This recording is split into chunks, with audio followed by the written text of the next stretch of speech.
Part 4. Jahanara Begum and the Mystical Gloso. We've passed through the rose-scented empire of Nur Jahan. We've drifted across the soft, jasmine-perfumed aura of Mumtaz Mahal. And now, it's time to meet one of the next generation of Mughal women, Jahanara Begum, born in 1614. She was the beloved daughter of Shah Jahan and Mumtaz, which meant, from the very beginning, her life was wrapped in luxury, politics, and just a touch of tragedy. Because, remember, her mother died when Jahanara was only 17. And from then on, she wasn't just a princess. She became the first lady of the Mughal court, which, in practice, meant she had to step into her mother's perfumed slippers and manage the imperial harem.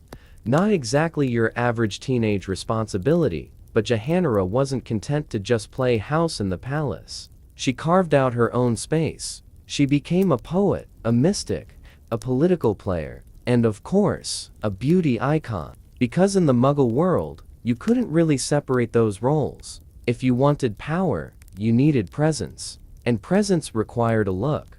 Let's start with her personal style. Chroniclers describe her as elegant and radiant, with a particular love for white clothing. Not plain white, this was Mughal white. Imagine flowing robes of fine muslin, almost transparent, layered so delicately they shimmered like mist. White, for her, wasn't about simplicity. It was about purity, spiritual grace, and let's be honest, a little bit of fashion flex. Because nothing says, "I have servants," like wearing white in an era without bleach. And when she paired that with strings of pearls, she basically glowed. So much so that poets compared her to the moon. Which is flattering, unless you've seen the moon up close. But in the Mughal imagination, moonlight meant mystery, serenity, and soft beauty. And Jahanara knew how to embody that.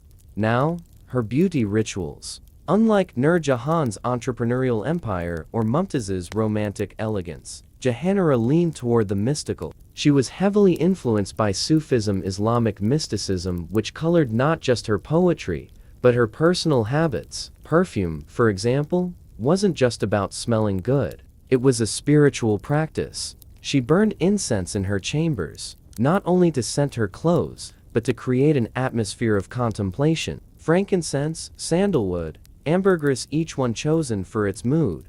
So, instead of just dousing herself in rose attar, she layered fragrance like prayers, which meant she probably smelled like a very glamorous shrine most of the time. Baths were another ritual with a mystical twist. We've already seen how Mughal women loved elaborate bathing, but Jahanara turned it into something meditative. Milk, saffron, and rosewater baths weren't just about softening skin. For her, they symbolized purification. Imagine soaking in a marble pool, floating in golden-tinted water, attendants scattering petals, while you quietly recite poetry to yourself. That was her vibe. But here's the quirky part. She also used more practical remedies. One of her favorite skin treatments was a paste made from chickpea flour, turmeric, and yogurt. Yes, the royal version of a kitchen scrub. It brightened the skin and worked as a natural cleanser. So, one day, she might be bathing in saffron and pearls. The next day, she was basically covered in hummus. Because balance, her hair routine was equally detailed. She oiled her scalp with mixtures of amla, Indian gooseberry, coconut oil, and occasionally jasmine essence. These oils were massaged in by attendants until her hair gleamed, then braided into long plaits decorated with ribbons or pearls, which, considering she often appeared in public unveiled, was an important part of her image. Jahanara wasn't just another face behind a screen. She was visible, luminous, and carefully curated. But the real secret to Jahanara's aura wasn't just oils and perfumes. It was her public projects. She poured money and energy into building gardens, caravanserais, and mosques. One of her most famous was the Chandni Chowk market in Delhi, literally moonlit square. Yes, the same bustling market that still exists today. So when people walked through its glowing streets, filled with perfume sellers and silk merchants, they were essentially walking through her brand. And not coincidentally, all of this reinforced her personal image as the luminous, moon-like princess. Beauty and architecture, hand in hand. Her contemporaries certainly noticed. European travelers who visited the court described her as striking and graceful. Poets called her a rose without thorns. Though, considering her political influence, I'm sure a few courtiers discovered the thorns the hard way, because make no mistake, Jahanara wasn't just sitting around writing poetry and exfoliating. She wielded serious power. During her father's reign, she acted as his advisor. She mediated between her warring brothers during the succession crisis. And when Aurangzeb, her rather stern younger brother, eventually imprisoned their father, she chose to stay with Shah Jahan in captivity. She literally spent her later life in the Red Fort, tending to her father, surrounded by books, gardens, and yes, still perfume. There's a quiet irony here. For all her mystical leanings and soft beauty rituals, Jahanara lived through one of the messiest dynastic dramas in Mughal history. Brothers turning against each other, empires splitting, fathers dethroned by sons. And yet, somehow, she maintained her aura, calm, composed, glowing in white silk and pearls. It's almost as if her beauty secrets weren't about vanity at all, but about survival. Now, there's one more little detail worth mentioning. When Jahanara died in 1681, she left very specific instructions for her burial. Unlike the grand tombs of her mother or grandmother, she wanted something simple. Her grave in Delhi is open to the sky. No dome, no marble monument. Just a patch of earth, with the epitaph, "Let no one cover my grave, except with greenery. For this grass suffices as a covering for the poor in spirit," which, for a Mughal princess who spent her life glowing like moonlight in perfume clouds, feels almost shocking. Her last beauty, secret, if you like, was simplicity. A reminder that, underneath the jewels and oils, she saw herself as something quieter. So, Jahanara Begum, the princess who turned white muslin into a spiritual statement, who perfumed herself like a shrine, who could switch from pearl masks to chickpea scrubs without blinking, and who, in the end, decided her final resting place needed nothing but the sky. Now, the Mughal court had no shortage of radiant women, but not all of them leaned mystical. Some leaned eccentric, and some were downright exhausting in their extravagance. So, for our next drift, let's wander over to the story of Zeb-un-Nissa, Aurangzeb's daughter, a poet, a rebel, and another royal woman whose beauty rituals carried more than a little bite. Part 3: Mumtaz Mahal and the Monumental Routanil. Right, so, when people hear the name Mumtaz Mahal, they usually think of just one thing: the Taj Mahal, that big white marble monument that looks like it was designed by someone who thought, what if a wedding cake was also a building? But before, she was an eternal symbol of love, or, depending on how you look at it, a giant grief project. Mumtaz was a real woman, and like all the Mughal queens, she had her own collection of beauty rituals, habits, and quirks. The kind of routines that, if you squint, almost make the Taj Mahal feel like a natural extension of her lifestyle. Mumtaz was born in 1593 as Arjamand Banu Begum. She was from a Persian noble family at court, the same general orbit as Nur Jahan's relatives, and she grew up in a world where beauty wasn't just admired, it was carefully constructed. Think of it less like natural charm, and more like a highly curated Pinterest board in human form. She was married to Prince Khurram, later known as Shah Jahan, in 1612. And, unlike most dynastic marriages, theirs was actually affectionate. Shah Jahan adored her, almost to a fault, which, for a Mughal emperor, meant showering her not just with affection, but with so much jewelry and silk that she probably rattled when she walked. Now, Mumtaz's beauty routine. It wasn't as aggressively entrepreneurial as Nur Jahan's, but it was still monumental in its own quiet way. Her focus leaned heavily on balance. She was described by chroniclers as soft-spoken, graceful, and almost impossibly elegant, which, translated from court gossip, usually means she had mastered the art of daily maintenance. So, is peek at what that looked like. First up, the baths. Mumtaz was known to take long, elaborate baths scented with herbs and oils. Picture marble tubs filled with rosewater, milk, or saffron-infused water, attendants scrubbing her skin with pastes of sandalwood and turmeric, followed by massages with almond oil until she was basically glowing. It was less a quick rinse before bed, and more 3-hour spa session every morning, and of course, because this was the Mughal court, rose petals had to be floating on top. Because apparently, you weren't officially clean unless flowers were involved. Then came the wardrobe. Like Nur Jahan, Mumtaz favored the light, diaphanous muslins and silks that showed off embroidery as delicate as spiderwebs. But her personal style was said to be softer, more romantic. If Nur Jahan's look said political powerhouse, Mumtaz's said dreamy, untouchable muse. She leaned into pastel shades, floral motifs, and flowing veils. Basically, imagine an empress who always looked like she had just walked through a spring garden. Shah Jahan was obsessed with this image. So much so that he kept commissioning new outfits and jewelry for her. Because nothing says true love like turning your wife into a permanent fashion show. Of course, was non-negotiable. Kohl-lined eyes were a given. Her lips were tinted with natural dyes, often from pomegranate seeds or saffron mixed with butter, and her skin was maintained with pearl powder masks. Yes, crushed pearls again. Apparently, the Mughal queens had never heard of exfoliating scrubs that don't cost a fortune.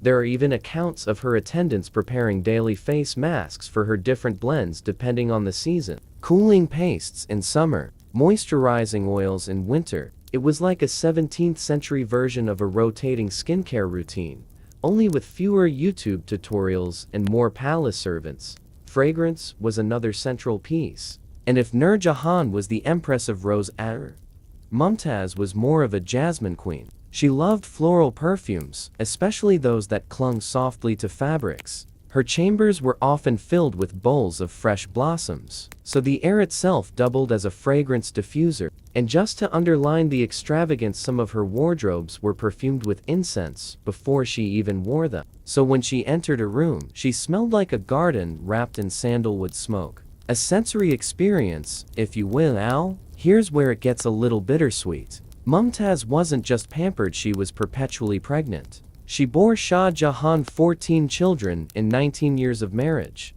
which, frankly, sounds less like a love story and more like a full-time job with terrible health benefits. And yet, through all this, court chroniclers still described her as radiant, which either means she really did have miraculous beauty secrets, or historians were terrified of offending the emperor by admitting she occasionally looked tired. But here's the irony. All the oils, pearls, and perfumes in the world couldn't save her from the risks of constant childbirth. She died in 1631, giving birth to her 14th child. She was just 38. Her death devastated Shah Jahan. He went into mourning so intense that, according to one source, he didn't appear in public for a year, and when he finally re-emerged, his hair had turned white. He also poured his grief into marble, commissioning the Taj Mahal as her tomb, which is why today, when you think of Mumtaz Mahal, you think of the Taj. But the irony is that the monument overshadows the small, everyday rituals that defined her life. The jasmine perfumes, the saffron baths, the delicate muslins, the routines that made her less of a myth and more of a woman navigating the strange, gilded cage of being an empress. In a way, Mumtaz's greatest beauty secret wasn't what she put on her skin or in her bathwater. It was the ability to embody an image so consistently that it outlasted her life. Even Shah Jahan, with his grief and his marble obsession, was really just trying to preserve that image, to trap her aura of elegance in stone forever. And to this day, tourists shuffle through the Taj Mahal, whispering about love. But hidden behind all that marble is the quieter truth, that Mumtaz's life was shaped as much by rosewater and pearl masks as by dynastic duty. So, we've wandered through Nur Jahan's perfume empire and Mumtaz Mahal's monumental grace. Two queens who left their mark not just through politics or monuments, but through the way they curated beauty itself. But the Mughal harem wasn't only about grand empresses. It was also full of lesser-known royal women, princesses, sisters, daughters, some of them just as eccentric. and some with beauty routines that were downright baffling.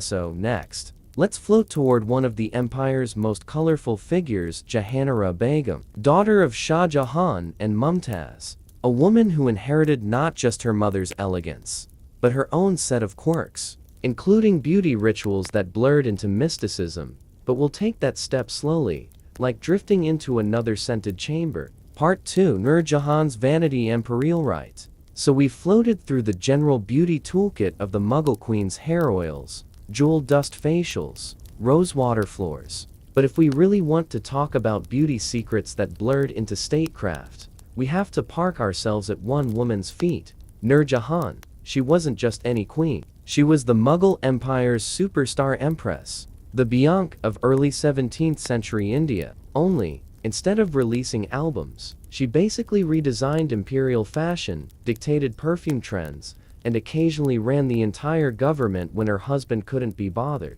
Which, let's be honest, was most of the time. Nur Jahan was born in 1577, not into royalty, but into a Persian noble family who had migrated to India, so she didn't start life drowning in emeralds. But apparently, she came pre-equipped with sharp intelligence, flawless style, and enough charisma to melt through dynastic politics like butter on hot naan. She married young, as noble women tended to, but fate, or maybe just court gossip, eventually steered her into the orbit of Emperor Jahangir. Now, Jahangir was complicated. He was addicted to wine, opium, and self-pity. So, naturally, when he met Nur Jahan, he was captivated. She was witty, elegant, devastatingly stylish. She also happened to be in her 30s, a widow, and already had a daughter, which in Mughal society was basically 3 strikes against you. And yet, Jahangir still fell head over heels, because of course, he did. Their marriage in 1611 changed everything. Nur Jahan didn't just become empress consort, she became the center of court culture. If something was fashionable, Nur Jahan either invented it or endorsed it. And in true Mughal style, fashion wasn't just about clothes, it was about identity, beauty rituals, even architecture. So let's peek at her personal beauty empire.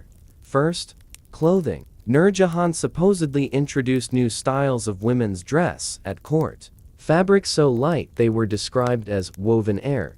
Think diaphanous muslins that clung like mist, embroidered with delicate gold thread. It wasn't just about looking good, it was about setting herself apart. Every queen wore silk, but not every queen invented entire wardrobes of shimmering, semi-transparent fabrics, and of course, once Nur Jahan wore something, everyone else copied it. If the empress shows up in a gauzy sari embroidered with poppy flowers, guess what all the noble ladies are suddenly demanding? Yes, gauzy saris embroidered with poppy flowers. Court fashion was basically one long game of royal imitation. Then came jewelry. We've already established Mughal women were practically walking treasure vaults, but Nur Jahan had a knack for taking it to an art form. She's credited with popularizing certain designs that became court staples. Delicate filigree earrings. Chanbalis, the crescent-shaped earrings you still see in South Asian weddings today. She turned them from just earrings into the earrings. And because she was empress, her personal jewelry box doubled as the trend-setting Pinterest board of the empire.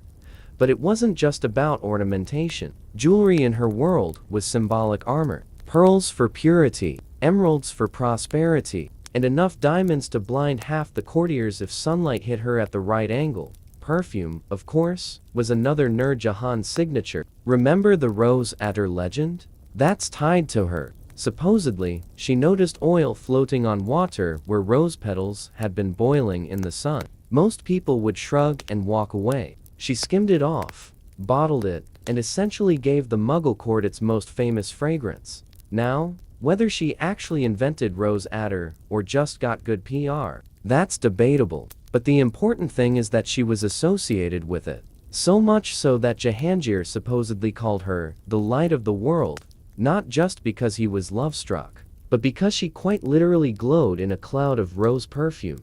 Imagine walking into a room and the air is already heavy with scent because one woman has been sitting there. That was Nur Jahan's vibe.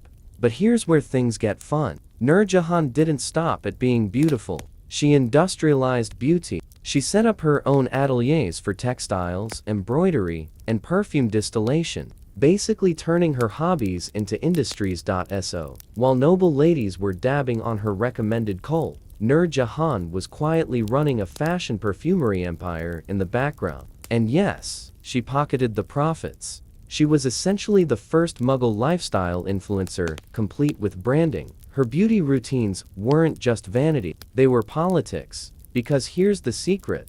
Nur Jahan was effectively ruling the empire. Jahangir's health was deteriorating thanks to his, let's say, enthusiastic relationship with alcohol and opium. So Nur Jahan stepped in. She signed imperial orders in her name. She issued coins bearing her titles. She even held court audiences. And all of this was cushioned, wrapped, and perfumed in the aura of her beauty. The silk veils, the shimmering jewelry, the rosewater baths, they weren't just luxuries. They were tools of soft power, a way of saying, let me. I embody refinement, authority, divine elegance. And therefore, I deserve to rule. It was, in its own way, brilliant.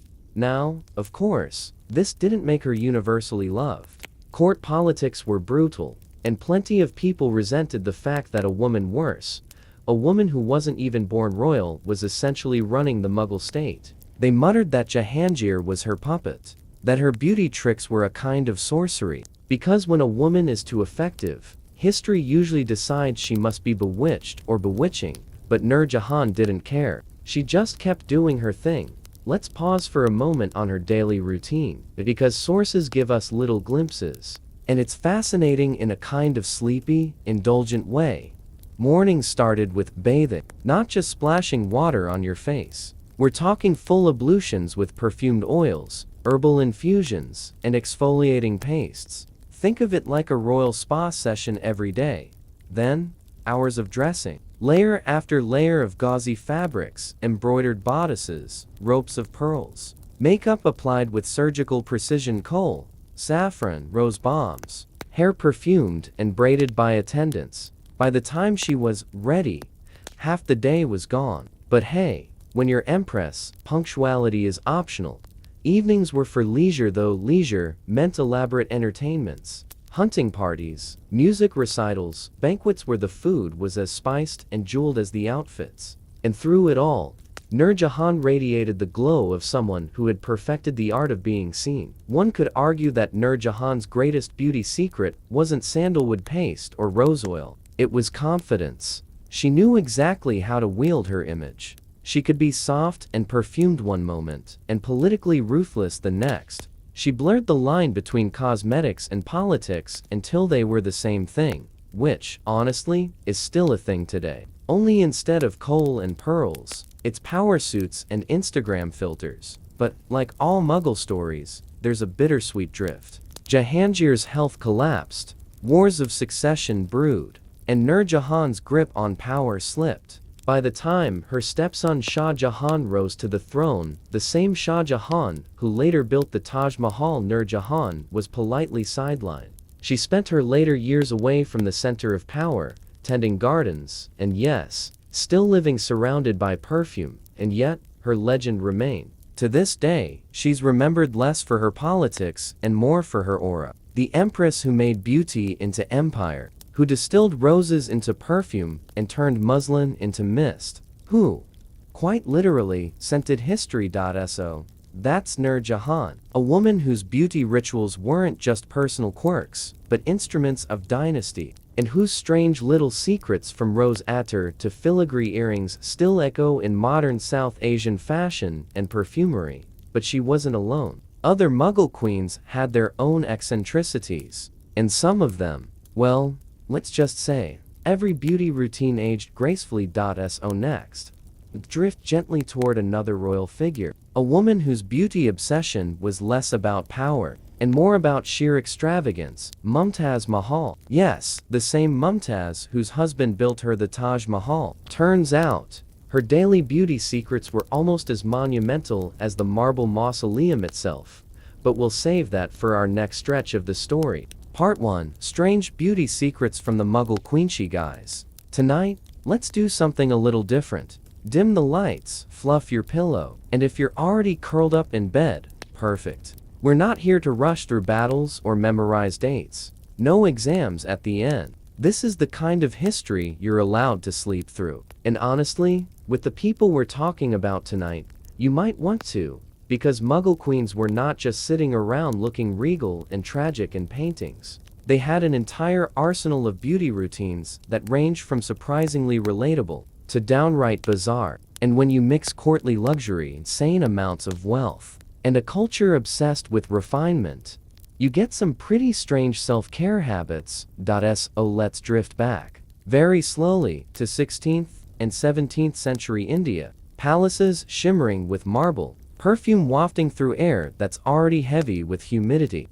and queens with way too much time on their hands. Let's start with something gentle. Hair, because Mughal princesses and queens treated their hair almost like a separate family member. It had to be washed, oiled, perfumed, massaged, and decorated. And if you're picturing a single maid brushing through silky locks like in a shampoo commercial, forget it. We're talking entire beauty teams. A queen didn't just have one lady in waiting. She had a whole small army of attendants. One for oils, one for combing, another for braiding. Because why delegate to one person when you can delegate to 12? The oils themselves were elaborate. Almond oil, sesame oil, rose-infused oil, mixed with herbs so expensive you could probably pay rent with them. And because the Mughal Empire had global trade connections, they weren't shy about importing things. So if frankincense from Arabia was the hot thing this season, sure, let's rub that on the scalp too.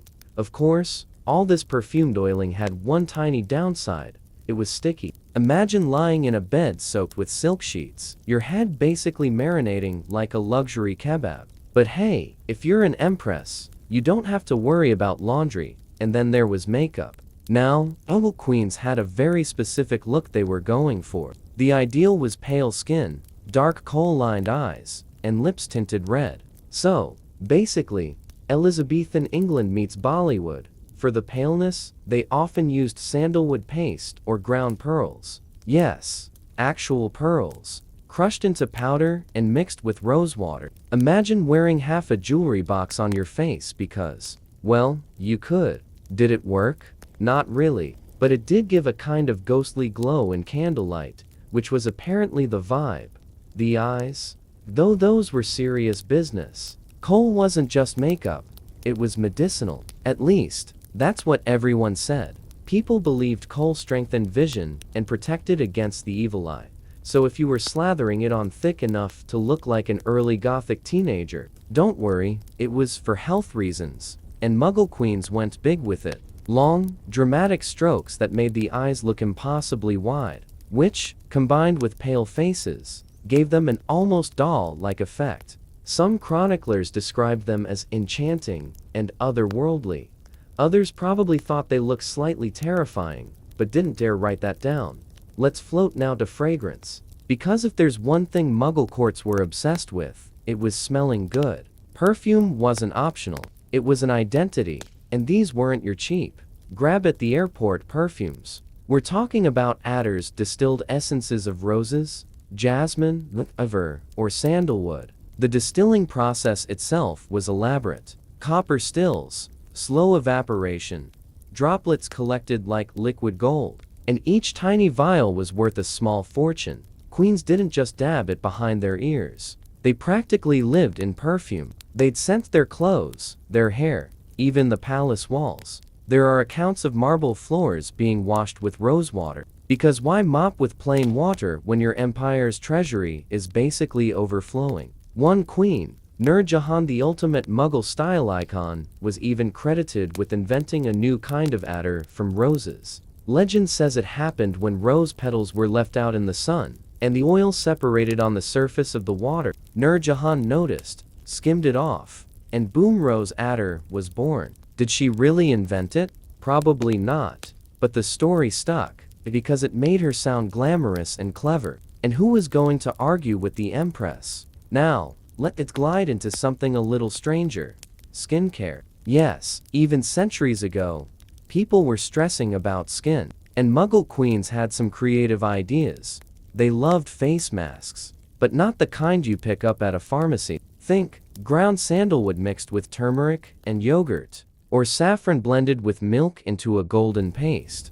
Rich, fragrant, and probably a nightmare to wash off. Then there were the slightly less appealing treatments, like rubbing crushed jewels on your face, diamond dust, sapphire dust, pearl dust. Basically, if it sparkled, someone thought it would make you prettier. Modern dermatologists would probably faint. But hey, if you're bored in a marble palace with nothing but treasure chests around, maybe you start experimenting. And some queens went all out. Records mention baths in milk, honey, and even aloe juice. The idea was to soften the skin. And yes, sometimes they added rose petals because apparently, everything in the Mughal court had to involve rose petals. Let's not forget the teeth, because a queen couldn't exactly smile at court with spinach stuck between molars. Mughal women used twigs of the neem tree to clean their teeth, which sounds rustic until you realize neem is antibacterial and basically nature's toothbrush. So they were probably doing a better job than half of us with our half-dead plastic toothbrushes today. And for fresh breath, cardamom seeds, cloves, and fennel, chewed slowly, perfuming not just the mouth, but the entire person. Imagine walking into a room and someone's breath smells like a spice market.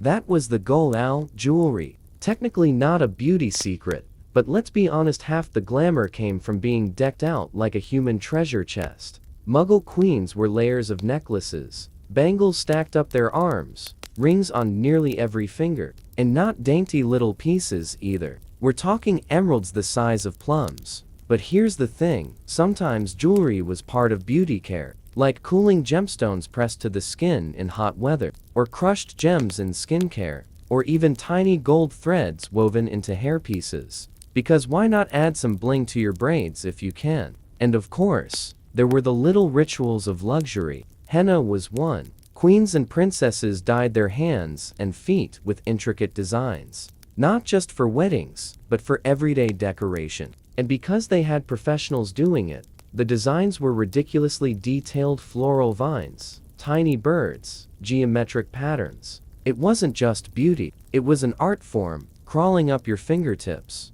Another ritual, scented smoke baths. Imagine sitting under a gauzy tent while trays of burning resins and herbs filled the air. The smoke clung to your skin, your clothes, your hair. So when you walked out, you didn't just smell nice, you radiated perfume like a moving incense stick.